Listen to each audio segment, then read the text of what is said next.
Now, while COVID remains a top priority for the Biden administration, pressure is mounting to take action along the border. Recent weeks have seen a surge of children and teens crossing alone. All new at 5, investigator Liliana Soto looks into why it's happening, talking with one man who knows firsthand what it's like to come into the U.S. on his own. Between Tucson and Yuma sectors, there's been about 6,000 encounters of children and teenagers from fiscal year 2021 to last month, according to U.S. Customs and Border Protection. Just last month alone, there were almost 2,000 apprehensions of unaccompanied minors in Arizona. So where are those children being held and for how long? We requested that information from CBP but have yet to receive a response. However, we did speak to Art Del Cueto, the vice president of the National Border Patrol Council.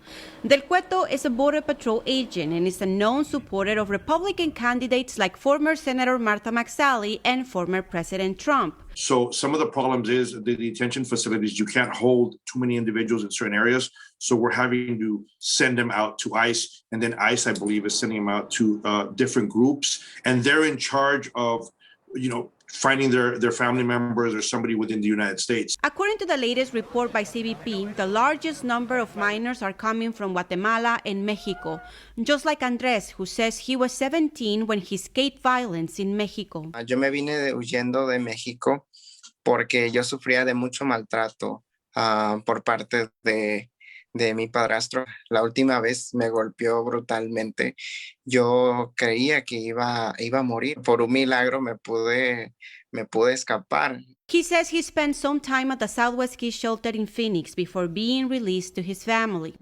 Gracias a ellos, fueron las personas que me han ayudado y me salvaron de ese infierno que yo vivía en México. Andrés qualified for asylum. He now has his own apartment and just bought his first car while planning to go to college. Estoy salvando dinero porque quiero dedicarme completamente al estudio y nomás tener un part-time. But for some people like Christina Young, a Phoenix resident, allowing migrants like Andrés to stay impacts the U.S. economy. At this moment, when there are so many people without jobs, why should we be bringing more people, many of them not qualified, and anyway, to take away the jobs of the people who are citizens of this country and who have not been able to get those jobs? Cada persona merece la oportunidad de poder trabajar y poder salir adelante para poder cambiar su vida. Al final del día, todos somos seres humanos. According to CNN, federal officials are now looking at a temporary shelter at a NASA facility in Northern California.